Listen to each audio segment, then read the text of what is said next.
बिस्मिल्लाहिर्रहमानिर्रहीम अस्सलाम वालेकुम। आप देख रहे हैं सीधी बात दीन सलीम के साथ। आज बहुत ही हैपनिंग दिन है। उसकी सबसे बड़ी वजह ये है कि तहरीक इंसाफ को रिलीफ देने का जो सिलसिला है उसके अंदर एक और कड़ी का इजाफा हो गया और आज ही वो दिन है जब सुप्रीम कोर्ट ने मखसूस नशस्तों से मुतालिक सुन्नी इत्तेहाद काउंसिल की अपील बाकायदा समात के लिए मंजूर की, बल्कि ना सिर्फ मंजूर की, पेशावर हाई कोर्ट और इलेक्शन कमीशन का जो फैसला है उसको मुअत्तल कर दिया है। जितनी नुमाइंदगी उतनी ही मखसूस नशस्तों के असूल पर सुप्रीम कोर्ट ने सुन्नी इत्तेहाद काउंसिल की 23 नशस्तें दीगर जमातों में तकसीम करने का जो फैसला था उसको मुअत्तल कर दिया है। ये एक बहुत बड़ी जीत है आज के दिन के लिए, पाकिस्तान तहरीक इंसाफ के लिए।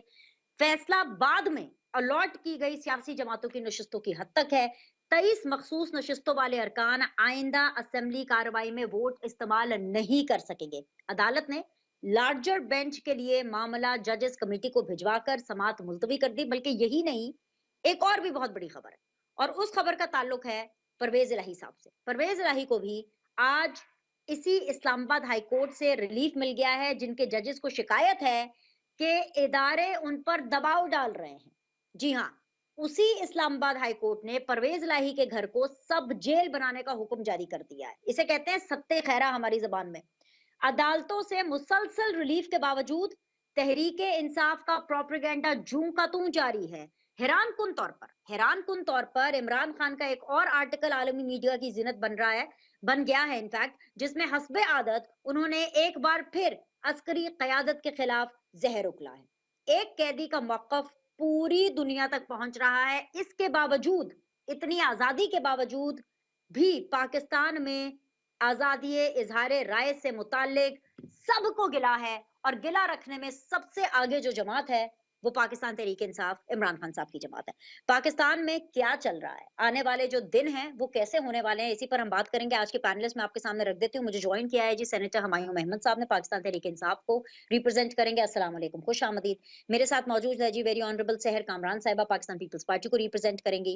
और अब से थोड़ी देर में हम पीएमएलएन से भी ताहिरा औरंगजेब साहिबा को लेने की कोशिश करेंगे और जैसे ही वो हमारे साथ बन जाएंगी उनको भी हम आपके रूबरू कराएं। अस्सलाम वालेकुम जी। ब्रेक के बाद आप लोग को खुशामदीद कहते हैं, बाकायदा तौर पर डिस्कशन का आगाज करते हैं। और इस वक्त मुझे पैनल में ज्वाइन किया हुआ है सहर कामरान साहिबा ने, पाकिस्तान पीपल्स पार्टी से, और मुझे ज्वाइन कर रहे हैं जी हुमायूं अहमद साहब, पाकिस्तान तहरीक इंसाफ से। हुमायूं अहमद साहब, मैं तो आपसे आगाज करूंगी और आगाज मैंने क्या करना है, मैं तो आपको मुबारकबाद दूंगी कि आपको बहुत बहुत मुबारक हो। एक और रिलीफ, सुप्रीम कोर्ट का एक और फैसला आपके हक में आया है और सुप्रीम कोर्ट का फैसला जो है उसके बेसिस के ऊपर अब जो हुकूमत की अक्सरियत है वो भी खत्म हो गई है। सो एक नहीं, आपके लिए तो आज के दिन के हवाले से दो दो बड़ी और अच्छी खबरें हैं। क्या कहेंगे? अभी तक अपना प्रोपेगेंडा जारी रखेंगे? इसमें कोई शक नहीं कि बेशक अल्लाह हम तेरी ही इबादत करते हैं और तुझसे ही मदद मांगते हैं। ये याद हम्म। रखें, आप जो कह रही है ना रिलीफ मिल गया है, ये रिलीफ की बात नहीं है। जो ज्यादती की गई थी उस ज्यादती को खत्म किया जा रहा है। रिलीफ तो हम्म। तब होती है जब हमने कोई गलत काम किया हो, तो आप हमें रिलीफ दें। ज्यादती को कम करना रिलीफ देना नहीं कहते, वो जुल्म को कम करना किया है। रही बात ये कि इनका तो मैंडेट था ही नहीं। ये तो 17 सीटें और 25 सीटें और 3 सीटें ये मिला के टोटल 45 सीटें नहीं है। ये तो आज भी इनके पास ज्यादा है। मैं एक किस्सा मैंने सुना था कि एक ऑस्ट्रेलियन बॉलर था। एक जमाने में ये जो जिसको डेड बॉल कहते हैं वो कराना जायज होता था।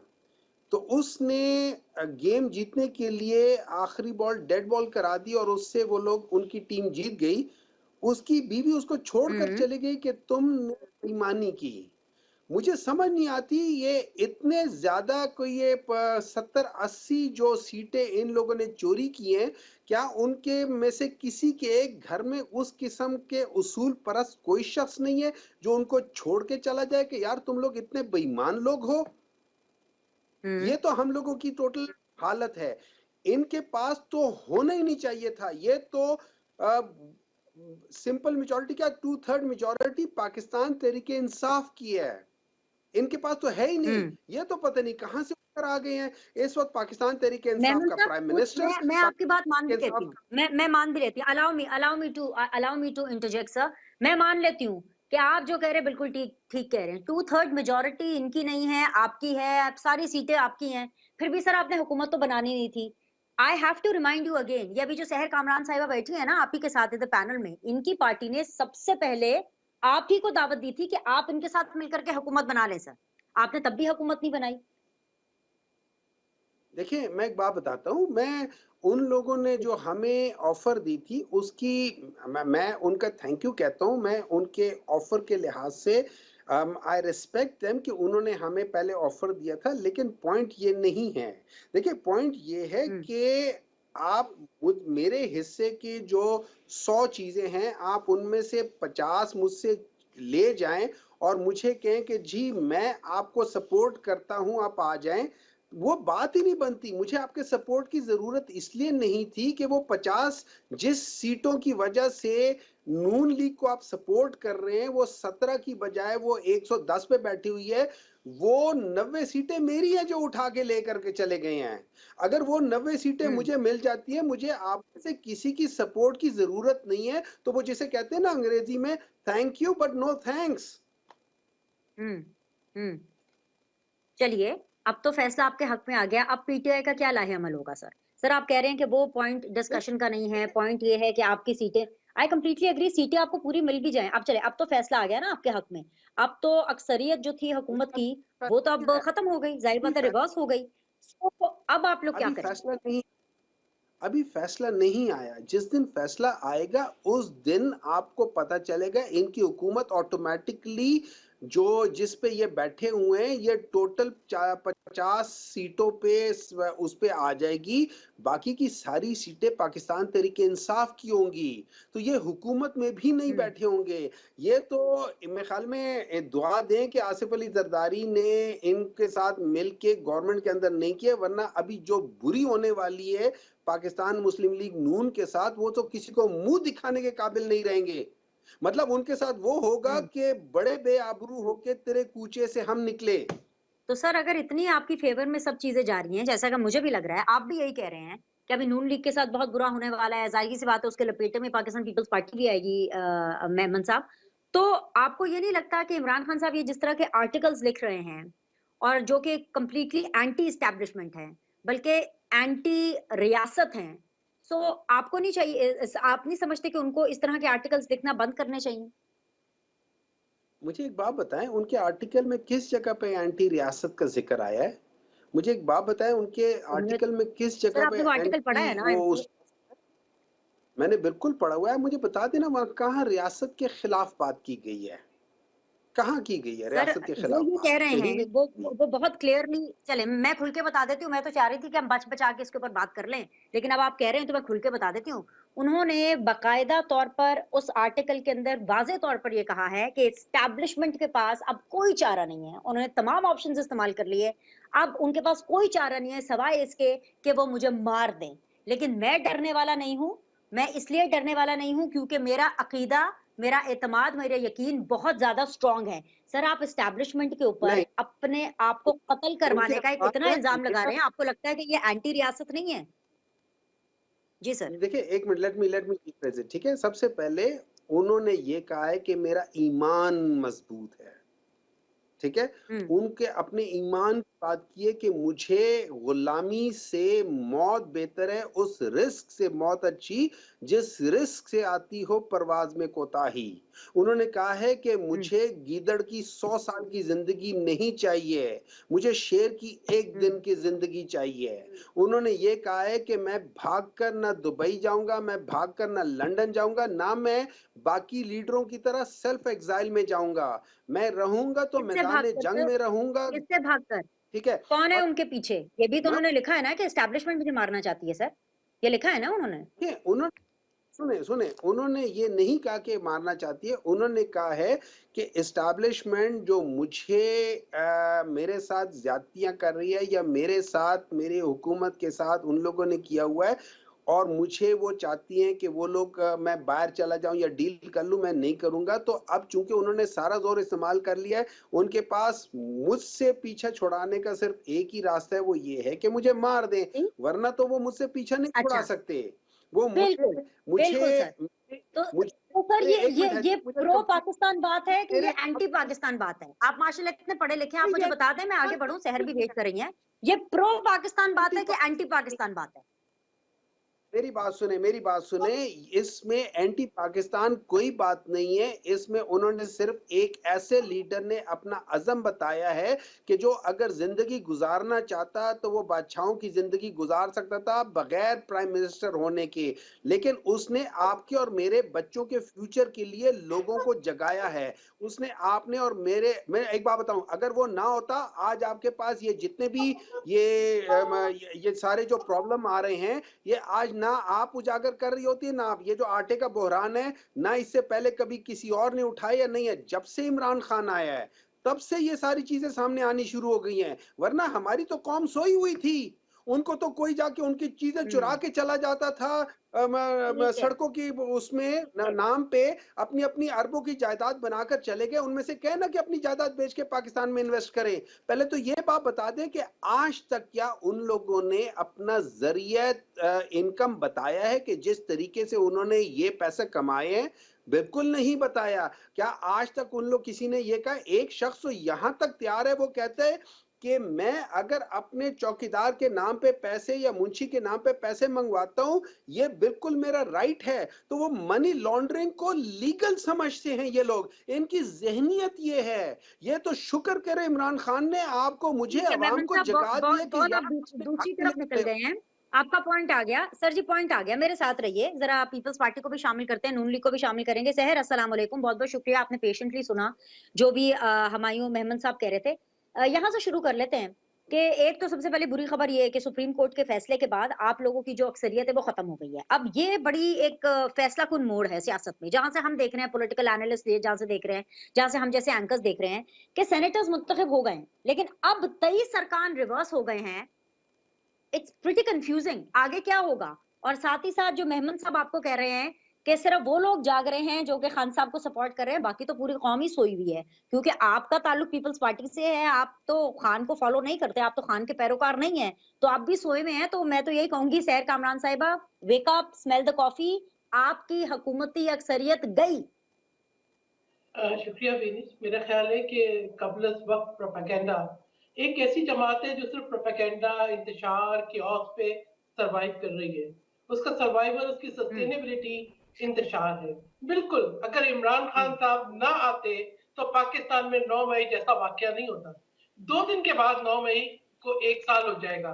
तो मैं तो बिल्कुल एक जो है ये कहने में हक पर जानिब हूँ कि अगर इमरान खान साहब ना आते तो पाकिस्तान इतने इंतशार का शिकार ना होता, पाकिस्तान में ऐसा माशी बहरान ना होता, पाकिस्तान में जो हमारा सोशल सेगमेंट ऑफ सोसाइटी है वो इस तरीके से तबाह ना होता, सोशल फैब्रिक ऑफ सोसाइटी तबाह ना होता। इमरान खान साहब ना आते तो मुल्क के जो एक हमने नई नस्ल को एक जो है ना हजार अंगेजी पे लगा दिया, वो नहीं होता। इमरान खान साहब ना आते तो सी पैक मुकम्मल हो चुका होता। इमरान खान साहब ना आते तो हमारे खारजा ताल्लुकात के को दोबारा से सवार करने के लिए हमें इतनी मेहनत ना करनी पड़ती। इमरान खान साहब ना होते तो हमने जो पार्लियामान को मजबूत किया था, जो जमहूरियत से स्पेस गेन की थी, वो ना जाती। बात यह है कि क्या, पहली बात ये कि एक जो अभी चल रहा है अदालत में केस, जो मुकदमा चल रहा है, जी। उसके बारे में कबल वक्त कयास सराहियां मुनासिब नहीं है। पहली बात ये देखना है कि आइन की इंटरप्रिटेशन 3 मेंबर बेंच करेगा, 5 मेंबर बेंच करेगा, ये हो जाएगी। इसका इसकी सुनवाई के बाद मुकम्मल फैसला क्या आएगा। ठीक है, हमने तो हुँ, हमेशा अदालतों के आगे सरनगू किया है। हमारे तो लीडरों ने अपनी जिंदगी, अपनी जान का नजराना दिया है। तो बात ये, हमने तो बहुत कुछ हुँ, देखा है। तो अभी बेहतर है कि थोड़ा सा तहम्मुल के साथ हम इसका फैसला आने दें, उसके बाद देखें कि किसकी अक्सरियत खत्म हुई और किसकी नहीं हुई। दूसरी बात ये कि मैं ये हुँ, समझती हूँ कि जो बात अभी फरमा रहे थे डॉक्टर साहब, मैं कहूंगी कि आप माशाल्लाह एक पढ़े लिखे जो है आप हैं।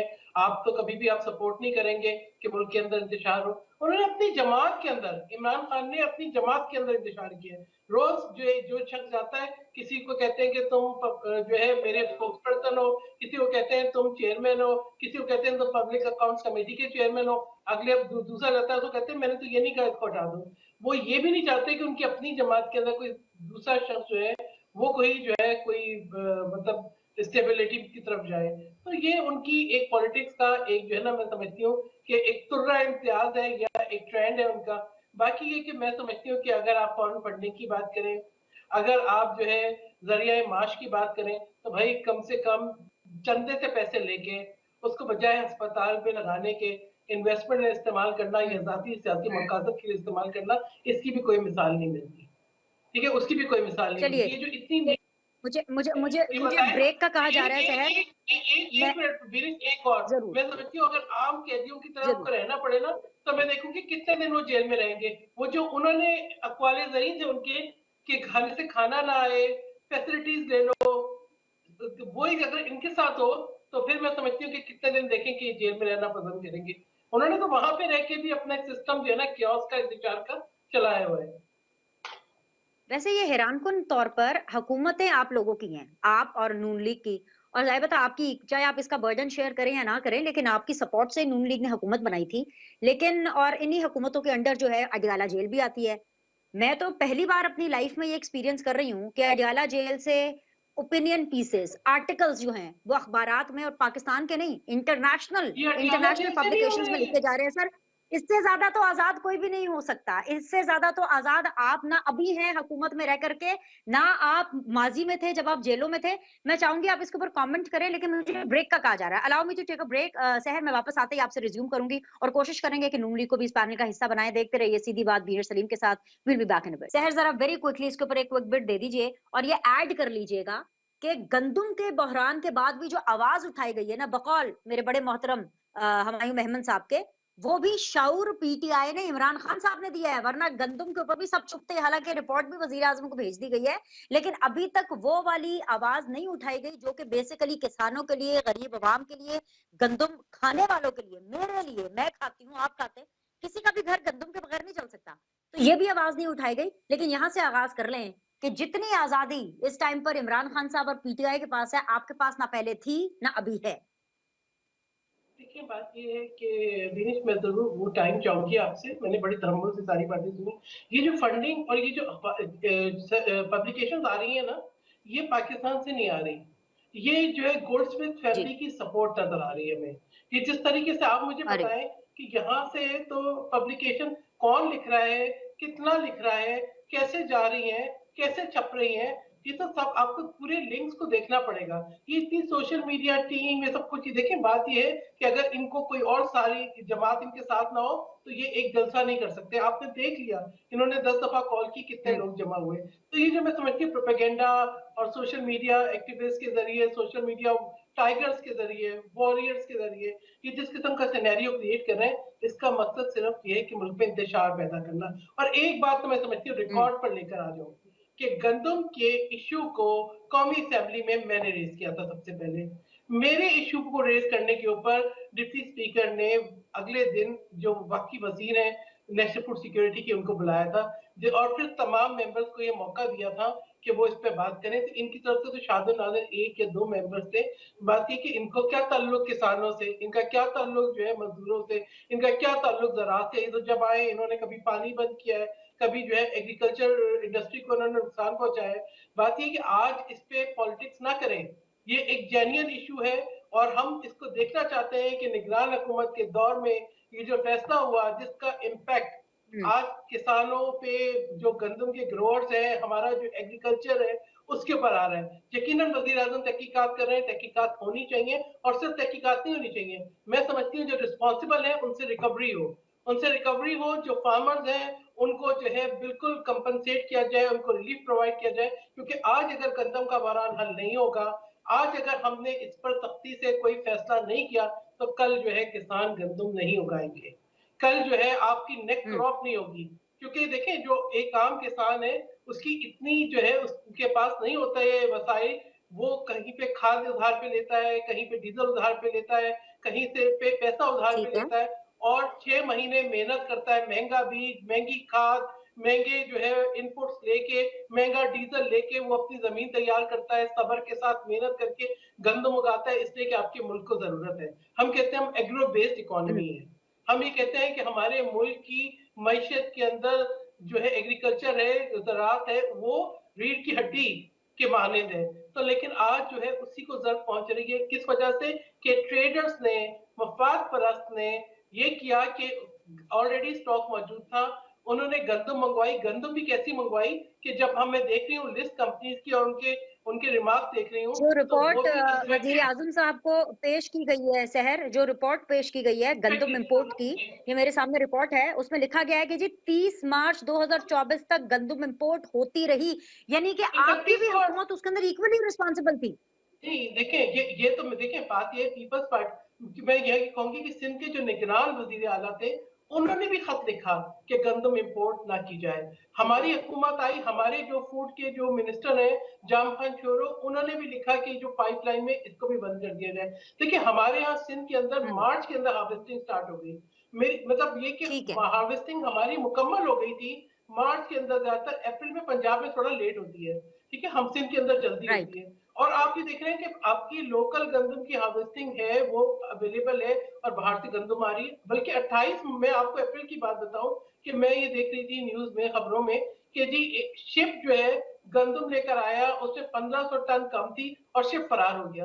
भाई ये मतलब शिप है, ये सुई है, एंकर्ड था पाकिस्तानी पोर्ट पे, कैसे फरार हो गया? मसला ये है कि इसके अंदर जो प्राइवेट अच्छा सेक्टर है, मेरे लिए जिसको ये देखिए सहर मुझे मुझे आपका पॉइंट ऑफ व्यू मिल गया। मेरे लिए बहुत हैरानकुन बात है कि हुकूमत में बैठे हुए लोग बिल्कुल वैसे सवाल और वैसे ही वावेला मेरे शोज़ में आके करते हैं, जैसा कि मैं करती हूँ। तो मैं तो हमेशा उनको ये कहती हूँ, मैं आपको भी ये कहूँगी, ये तो मेरी लाइन होनी चाहिए कि भई कौन है ज़िम्मेदार? ये कैसे हो गया? देखिए मेहमान साहब मैं चाहूँगी आप दिन इसमें ज़रा शामिल दिनेश मैं आती हूँ दिनेश सहर आपकी तरफ, मैं दिनेश आती हूँ। एक मुझे मिनट रिस्पॉन्स दिनेश लेने दें, एक बहुत सी मिनट बातें देखिए इकट्ठी बात हो ये गई। है I will get back to you सहर, Dinesh I will get back to एक you, I will minute get back to you.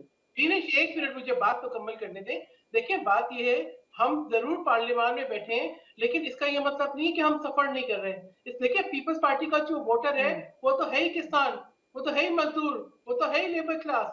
तो अगर पीपल्स पार्टी उनकी बात नहीं करेगी, फिर देन वी आर बेसिकली हमारे ज्यादातर मेंबर्स या ग्रोअर्स हैं। कोई बड़ा ज्यादा जमीन होगी, इसी बात कम ठीक है। होगी।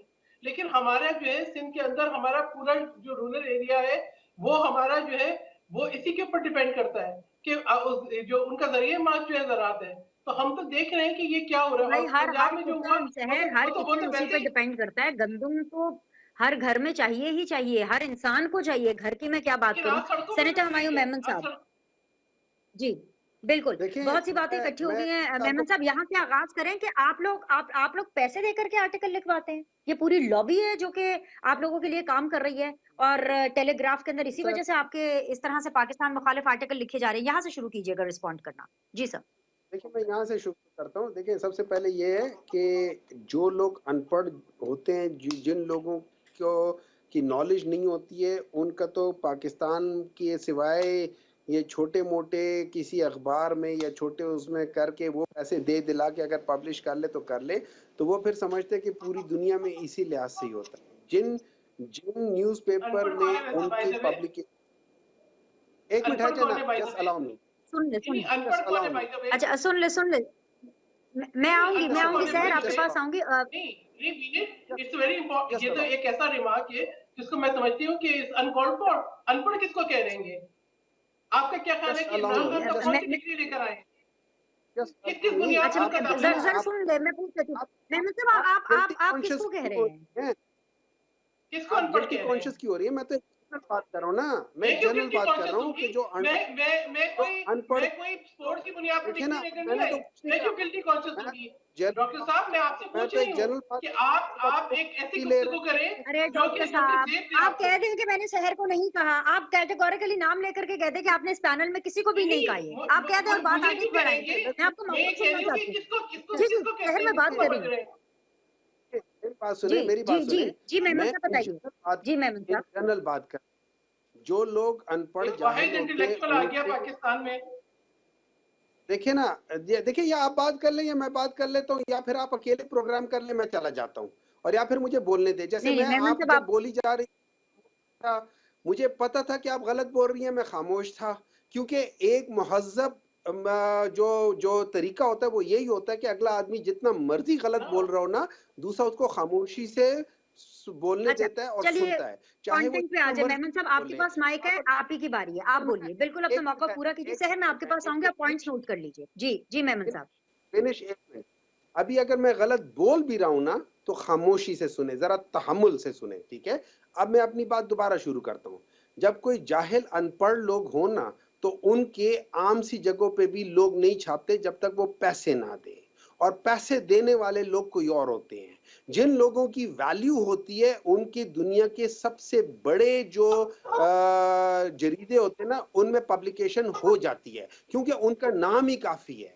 अब रही बात ये वो पब्लिकेशन कैसे करते हैं उसका भी तरीका होता है। वो अपनी जो बातें हम्म होती हैं वो बता देते हैं अपने लोगों को कि ये मेरी बात है। उनके पास जो हमारा जो पाकिस्तान तहरीक इंसाफ के लोग जाते हैं उनसे बात करते हैं कि ये मैं कहना चाहता हूँ, वो लिख के ऑन हिज बिहाफ वो वहां पे भेज देते हैं। अगेन इन चीजों के लिए थोड़ी सी नॉलेज, थोड़ी सी पढ़ाई, थोड़ी सी अकल चाहिए होती है, उस वजह से ये पब्लिकेशन हो जाती है। अब बात आ जाती है कि हम्म उसके बाद की बातें। गंदम की बात आपने की, देखिए गंदम की बात ये थी, ये पाकिस्तान डिस्ट्रक्शन मूवमेंट जब आई थी उसके बाद से पाकिस्तान तबाह हो गया था। और मैं एक और बात बता देता हूं, अगर आज पाकिस्तान तबाह हुआ हुआ है और एक दाने में कि जिसमें हर लिहाज से गया हुआ है, तो दो पार्टीज की 100% इसमें कंट्रीब्यूशन है। और वो दो पार्टीज कौन सी है? Pakistan peoples party and Pakistan Muslim league Noon. और मैं वजह बता देता हूं क्यों। सबसे पहले वो पॉलिटिकल पार्टी जिसने इतना ज्यादा एक्सप्लॉइट किया हुआ है अपनी डेमोक्रेसी लविंग को, वो लोग इस मुल्क में आए बगैर डेमोक्रेसी के थे। और वो लोग जिनको 1971 का इलेक्शन हारे हुए थे उनको मुसल्लत कर दिया गया था। उनके डिसीजन ने पाकिस्तान को तबाह कर दिया क्योंकि उनकी जो नेशनलाइजेशन पॉलिसी थी उसने पाकिस्तान की सारी प्रोग्रेस को एक रात में अच्छा खत्म कर मेमन दिया। साहब, और उसके बाद थोड़ी थोड़ी सी बात में एक मिनट मैं है, बीच में थोड़ा सा ऐड दूसरा करना एक चाहूंगी मिनट सर, आप ही के साथ में सिर्फ एक मिनट ऐड है, करना चाहती हूँ मैं सर, आपको सिर्फ ऐड करना मैं चाहती आपको हूँ। हिस्ट्री बताता हूँ। अब पाकिस्तान में जी 1994 के उसमें सबसे बड़ा जो मसला पाकिस्तान में आया था, वो जो आज हमारे ऊपर वो प्रॉब्लम है, वो है पाकिस्तान की पावर में जो पावर इंडस्ट्री में जो आईपीपीज के मुआहदे हुए थे। आपको पता है पिछले दिनों जी जी एक कंपनी ऐसी है कि जिसने एक यूनिट बिजली प्रोड्यूस नहीं की लेकिन 28 अरब रुपए प्रॉफिट लेकर चली गई है। किस वजह से लेकर गई है? क्योंकि वो मायदे जो पीपल्स पार्टी ने किए थे, वो मायदे जो पीएमएलएन ने किए थे, वो आज पाकिस्तान को हर साल 2.25 खरब रुपए नुकसान पहुंचा रहे हैं। 2.25 खरब रुपए आपके हम्म बजट का, आपका जो जो जितनी आपकी कमाई होती है उसका 50% ये लोग उसमें गंवा देते हैं। इनकी वजह से ये हो रहा है। हम्म इन्होंने आज पाकिस्तान को वहां खड़ा कर दिया है कि इनका अपना कोलिशन ठीक है। पार्टनर मेमन साहब प्राइम थोड़ी सी मिनिस्टर है, बात मुझे वो ऐड जगह करने दे सर, सर काफी लंबी बात हो गई है। मैं सिर्फ ऐड करना चाहती हूँ, आप ही के साथ हूँ, आप अपनी चाहे बात मुकम्मल कर लीजिएगा सर, मैं आपसे अभी माइक नहीं ले रही हूँ। मैं सिर्फ ये ऐड करना चाहती हूँ कि नून लीग के ऊपर, पीपल्स पार्टी के ऊपर आपने मलबा डाला, जरूर सर आप डालें। सर थोड़ा सा मलबा, थोड़ा सा, आप बड़े ऑनेस्ट आदमी है, बड़े पढ़े लिखे आदमी है, थोड़ा सा किरदार तो पीटीआई का भी है ना। चाहे आपने आईएमएफ के मुआहदे को साबुताज करना हो, चाहे अभी आईएमएफ के हेडक्वार्टर्स के बाहर एहतजाज करना हो, किसी ना किसी सूरत में पाकिस्तान को पीछे धकेलने में या आगे बढ़ने से रोकने में आपकी पार्टी का भी कुछ ना कुछ किरदार है। और सर इसमें जोड़ लीजिएगा, आपने 71 का हवाला दिया, बात निकलेगी तो दूर तलक जाएगी सर। ये हर इलेक्शन में यही रोना है। देखिए मैं आपको एक बात बताता हूँ। पाकिस्तान जो डाउन जा रहा है ना, मैं आपको एक चीज समझा देता हूँ। जिस चीज पे ये लोग सारा रो रहे हैं, इनका हमेशा से गलत बात के ऊपर प्रोपेगेंडा होता है। पाकिस्तान तहरीक इंसाफ ने जो पैसे कम किए थे उसकी दो तीन वजूहात थी।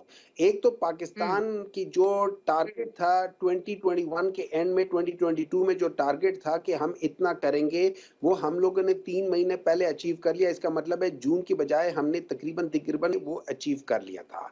जब हमने मार्च में अचीव कर लिया था, फरवरी के एंड मार्च में अचीव कर लिया था, हमने उसको ट्रांसफर किया कि इसमें से इतना हम कम कर सकते हैं। रही बात ये कि ओके ये वो टाइम था, ये याद रखें, मार्च का शुरू वो टाइम था कि जिसमें ये आईएमएफ ने पाकिस्तान को पैसे एक ट्रांच दिया था 1 पॉइंट समथिंग ट्रिलियन बिलियन का, वो दे दिया था। अगर तो वो खराब हो रहा होता तो कभी ये ना देते। और मार्च के शुरू में आईएमएफ ने और वर्ल्ड बैंक ने एक जो अपने पेपर्स में लिखा था, उन्होंने लिखा था कि पाकिस्तान के अंदर जो ग्रोथ आ रही है वो सस्टेनेबल ग्रोथ हो रही है। तो अगर कोई मसला होता तो कभी वो ये चीजें ना लिख कर देते। अब रही बात ये, वो जो सारा चीज जो खराब हुआ है वो इस वजह से हुआ है कि जब नालायक निकम्मे निकट्ठू लोग आ जाए जिनको कुछ नहीं पता होता सिवाय खाने पीने के, तो उनके साथ फिर यही होता है कि उन लोगों ने 6.1 जीडीपी को ले जाके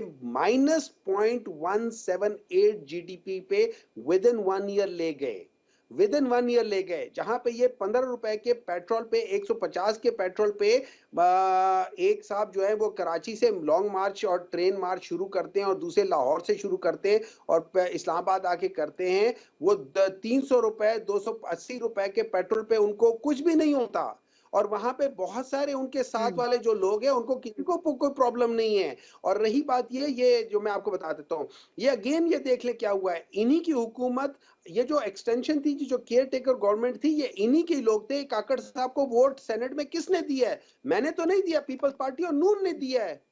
इन्हीं के तो लोग हैं ये लोग। हम्म इन्होंने इनके साथ मिल के ये जो फ्लोर मिल्स का था, अब फ्लोर मिल देख ले, इन्हीं लोगों की फ्लोर मिल्स हैं, उन्हीं को ही फायदा हो रहा है। इन लोगों ने जहां इनको सिर्फ 10 लाख टन मंगवाना था, यहाँ इन लोगों ने 35 लाख टन मंगवा लिया। आपका सरप्लस डबल से ज्यादा हो गया है। पिस कौन रहा है? अवाम, किसान पिस रहा है। लेकिन आपको एक बात बता देता हूं, फिर आप कहेंगे ये क्या होगा, इसका जो असल इंपैक्ट आएगा वो तो अगली फसल पे आएगा। जब किसान अपनी ये फसल प्रॉफिट पे बेच नहीं सकेगा, लॉस पे बेचेगा, वो अगली फसल कहां से लगाएगा? क्या आपको पता है इसका क्या रिपरकशंस हम्म होंगी? तो इसका जो इम्प्लीकेशन है वो आज नहीं आएगा, इसका इम्प्लीकेशन आज से 6 महीने बाद, साल में आना शुरू होगा कि जब आपकी नेक्स्ट फसलों के पास, किसानों के पास पैसे नहीं होंगे। फिर इन लोगों ने ड्रामा क्या किया है? इन तो लोगों ने मुझे ड्रामा ब्रेक पर किया है जाना है, आपने कि मुझे बहुत ज़्यादा डरा दिया है, मुझे बहुत ज़्यादा डरा दिया है और आपने तो पूरा मलबा बाकी पॉलिटिकल पार्टीज़ पे डाल दिया। मुझे इसके ऊपर एक ब्रेक चाहिए, प्लीज़ मुझे अलाउ करें ब्रेक लेना। सहर कामरान साहिबा, ये आपने सुन लिया है, मतलब आने वाला वक़्त कितना खौफनाक होगा। और भाई पीटीआई ने तो कभी कोई गलत काम नहीं किया, ये सारी गलती आप लोगों की है। प्लीज़ इसको रिस्पॉन्ड कीजिएगा इस छोटे से ब्रेक के बाद। Will be back short. Break के बाद जी आप लोग को खुशामदीद कहते हैं। मेरे साथ मौजूद है वेरी ऑनरेबल सहर कामरान साहिबा, मेरे साथ मौजूद हैं जी हुमायूं अहमद साहब। सहर कामरान साहिबा, बहुत बड़े-बड़े इल्ज़ामात, मतलब हर चीज़ पाकिस्तान के अंदर इस वक़्त जितना बुरा हो रहा है ना, वो सब पाकिस्तान पीपल्स पार्टी और नून लीग की वजह से हो रहा है। ये हमारे बड़े मोहतरम जो हैं हुमायूं अहमद साहब ये कह रहे हैं। सर आप फिर आप इनसे सीखें। पीपल्स पार्टी, नून लीग सियासत से लेकर के मुल्क चलाना इमरान खान साहब से सीखे, अगर आप दोनों पॉलिटिकल पार्टीज़ ने पाकिस्तान को इस दोराहे पर लाकर खड़ा कर दिया सर।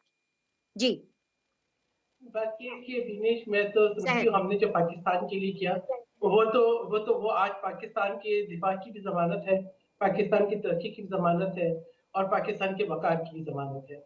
जो बारूदी सुरंगें बिछाने वाले, ठीक है, जो आईएमएफ का एग्रीमेंट वायलेट करने वाले, जो जिनके अपने दौरे हुकूमत में उनके रज़ाक दाऊद, उनके शब्बीर ज़ैदी, उनके चौधरी सरवर, गवर्नर पंजाब ये कह रहे थे कि हम दिवालिया हो गए, ठीक है, जो ये कह रहे थे कि पाकिस्तान पे एटम बम गिरा दें, जिन्होंने इस्लामाबाद की ग्रीन बेल्ट जला दी, जिन्होंने 2014 में चाइनीज प्रीमियर का विजिट कैंसिल करा दिया, जिन्होंने मुल्क के इदारों पे हमला कर दिया, जिन्होंने पाकिस्तान को झूठ, प्रोपेगेंडा और इंतशार पे डाल दिया, वो बात कर रहे हैं, वो बात कर रहे हैं।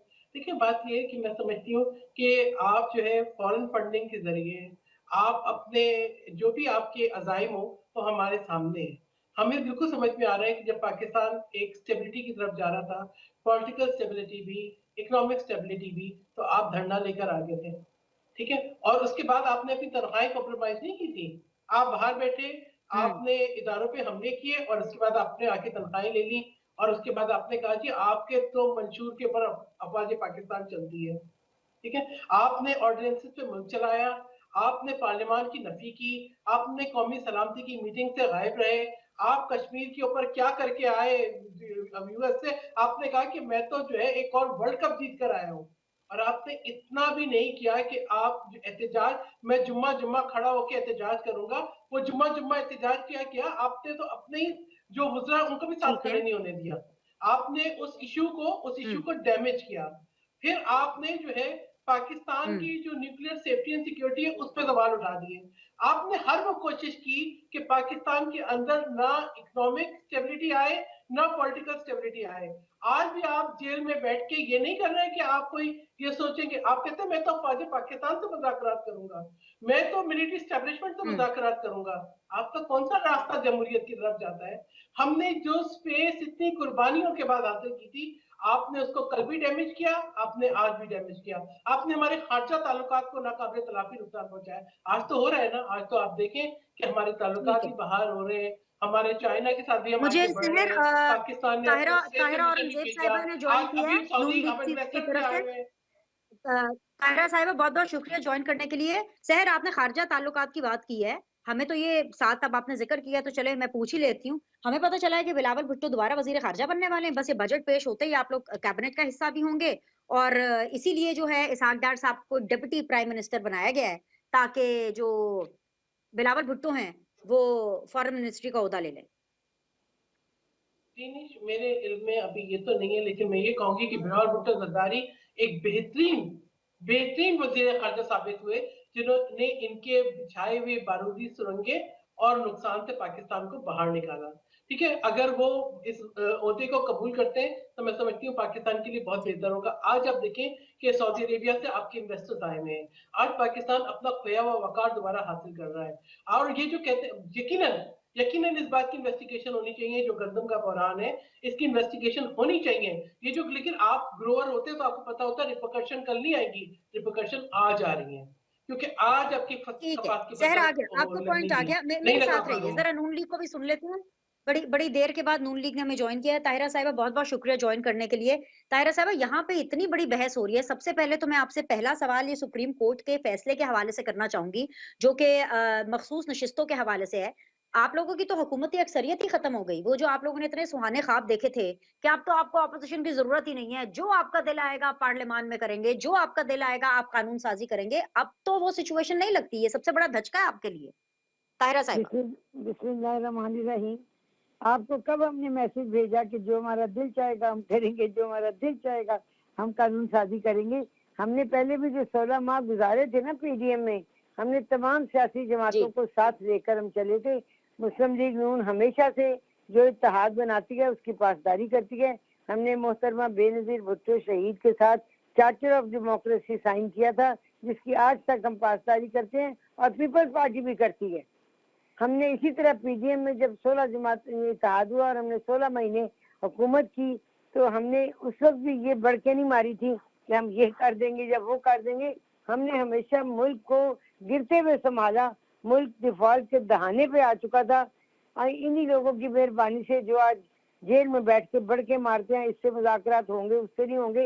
वो समझता है शायद आज भी मैं प्राइम मिनिस्टर हूँ पाकिस्तान का। नहीं, नहीं, असल में नहीं, उसकी नहीं। जो ज़हनी ताहिरा तब्दीली है, साहिबा, वो तब्दीली जेल हुई। में 1 मिनट ताहिरा साहिबा, वो जेल में बैठ के बड़के नहीं मारते, वो आर्टिकल्स लिख रहे हैं, जिसमें वो एक्सपोज़ कर रहे हैं पाकिस्तान के सिस्टम को कि देखें जी, एस्टैब्लिशमेंट जो है, वो किस तरह इमरान खान साहब को रोकने के लिए अब सिर्फ आखिरी ऑप्शन पर काम कर रही है, वो है इमरान खान साहब का कत्ल कराना। और सारी जेल इंतज़ामिया आपकी हुकूमत के अंदर आती है। मोहसिन नकवी साहब जो हैं, वो इंटीरियर मिनिस्टर हैं, उनके अंडर आती है और आप इस सारी चीज़ को अलाउ कर रहे हैं ताहिरा साहिबा।